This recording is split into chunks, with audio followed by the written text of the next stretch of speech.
Assalamualaikum warahmatullahi wabarakatuh.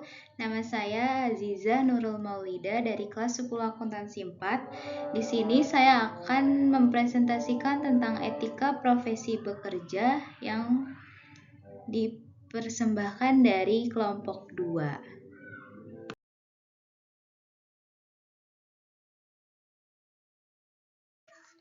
Jadi, etika profesi bekerja yang pertama itu pedoman kerja. Pedoman kerja di perusahaan merupakan standar tertulis yang digunakan untuk mendorong dan menggerakkan kelompok dalam mencapai tujuan organisasi. Jadi, pedoman ini menjadi acuan dalam menyelesaikan proyek kerja tersebut. Kondisi saat pedoman kerja dibutuhkan yaitu yang pertama sebelum pekerjaan dilakukan. Jadi sebelum kita mau mengerjakan pekerjaan itu harus ada pedoman kerjanya terlebih dahulu. Yang kedua itu saat revisi atau perubahan langkah kerja yang berpengaruh pada lingkungan kerja. Jadi ketika kita mau bekerja dan lingkungan kerjanya itu berpengaruh nggak saat kita tuh lagi bekerja gitu. Jadi kita tuh harus buat pedomannya dulu nih biar nanti nggak ada kejadian yang nggak diinginkan gitu. Terus yang ketiga itu saat evaluasi apakah pekerjaan sudah dilakukan dengan benar. Jadi selanjutnya ada tujuan pedoman kerja. Secara keseluruhan tujuan adanya pedoman kerja itu menjelaskan tugas, tanggung jawab pegawai, dan mencegah kesalahan. Dan juga yang terakhir untuk menjadikan lebih disiplin dalam bekerja.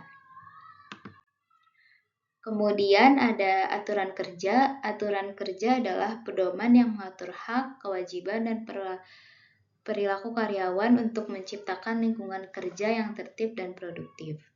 Aturan kerja dasar yang sering ada di perusahaan itu yang pertama pengaturan waktu kerja dasar, yang kedua ada sistem absensi dan kehadiran, yang ketiga pengelolaan cuti dan hari libur. Yang ketiga ini biasanya tergantung perusahaannya aturannya seperti apa. Kemudian ada tata tertib dan disiplin kerja. Yang pertama itu etika dan perilaku profesional. Jadi setiap karyawan itu harus menjaga profesionalnya dalam bekerja. Yang kedua itu kesehatan dan keselamatan kerja. Jadi kalau misalkan lagi bekerja itu selalu memperhatikan K3-nya. Kemudian yang ketiga itu penggunaan dan penjagaan fasilitas perusahaan. Kita udah dikasih fasilitas oleh perusahaan, jadi kita harus bertanggung jawab atas fasilitas tersebut. Yang keempat itu pemberian sanksi atas pelanggaran. Kemudian pentingnya aturan kerja. Jadi aturan kerja itu sangat penting. Yang pertama untuk menjaga keteraturan dan disiplin kerja. Yang kedua menciptakan lingkungan kerja yang sehat dan aman. Yang ketiga mendukung kelancaran operasional perusahaan.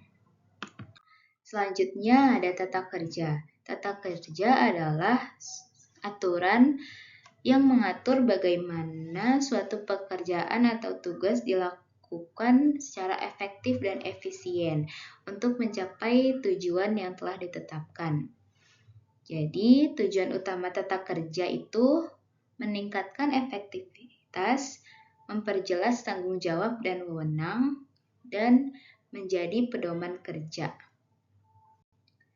Kemudian, tata kerja bisa diwujudkan dalam berbagai bentuk seperti prosedur operasional standar atau standard operating procedures atau disebut juga SOP.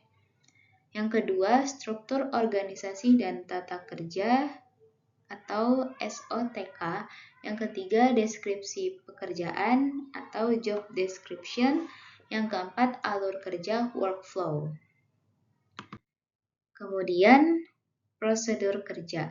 Prosedur kerja adalah langkah yang harus diikuti untuk menyelesaikan suatu tugas secara konsisten, yang berguna untuk meningkatkan efisiensi dan konsistensi, mempermudah pelatihan dan pengawasan, dan mencegah kesalahan. Ciri-ciri prosedur kerja adalah jelas dan mudah dipahami, sistematis, langkah demi langkah, relevan, dan aplikatif.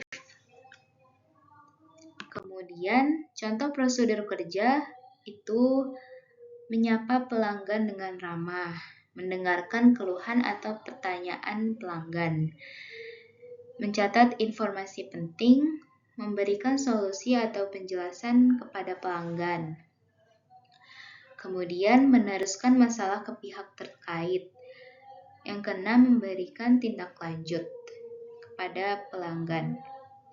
Manfaat prosedur kerja adalah yang pertama, meningkatkan efisiensi kerja, yang kedua, meminimalkan kesalahan, yang ketiga, menjamin konsistensi hasil, yang keempat, meningkatkan tanggung jawab dan disiplin, yang kelima, meningkatkan koordinasi dan kerja tim. Kemudian, persamaan dan perbedaan dari materi yang tadi sudah dijelaskan adalah yang pertama, persamaan. Persamaannya itu mengatur cara bekerja. Persamaan yang kedua itu meningkatkan efisiensi dan efektivitas kerja. Yang ketiga, mengurangi resiko kesalahan dan penyimpangan. Yang keempat, meningkatkan kedisiplinan dan tanggung jawab pekerja. Yang kelima, mendukung tercapainya tujuan organisasi. Kemudian ada perbedaannya. Perbedaannya, kalau pedoman itu panduan umum dalam bekerja. Kemudian aturan itu ketentuan wajib yang harus dipatuhi. Lalu tata kerja itu adalah pembagian tugas dan alur kerja. Kemudian prosedur kerja itu langkah-langkah teknis pelaksanaan tugas.